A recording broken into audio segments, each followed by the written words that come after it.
এটা হলো Mohakhali cancer hospital, যা বাংলাদেশের মধ্যে সবচেয়ে ক্যান্সার হসপিটাল হলো এটি। যাদের ক্যান্সার হয় তারা কিন্তু এখানেই চিকিৎসা নিতে আসে। দেন দেখি যে একটি অ্যাম্বুলেন্সে ক্যান্সারের রোগীকে উঠানো হয়েছে, সাথে তার পরিবার লোকজন সবাই আছে।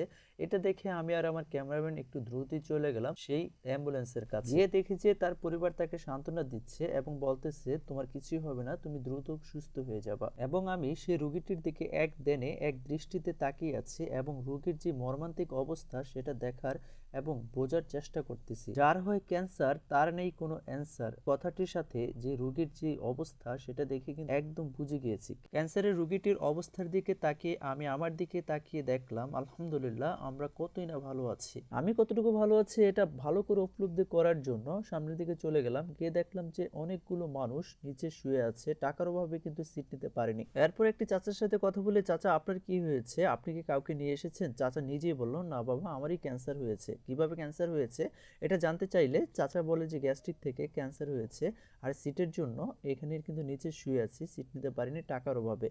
বিষয়টা জেনে আমার খুবই কষ্ট লাগলো। দেন আমি নিজেকে বেশি করে ভালো করে উপলব্ধি করতে পারলাম যে এই অবস্থান থেকে আমরা কতই না আলহামদুলিল্লাহ ভালো আছি। আল্লাহর শুকরিয়া আদায় করে কিন্তু শেষ করা যাবে না। মহান আল্লাহ তাআলা যদি আমাকে সে তৌফিক দিত তাহলে আমি এই অসহায় মানুষগুলোকে অনেক বেশি করে সাহায্য করতাম, কিন্তু আমি তো নিজেই গরিব, আমি কিভাবে সাহায্য করব?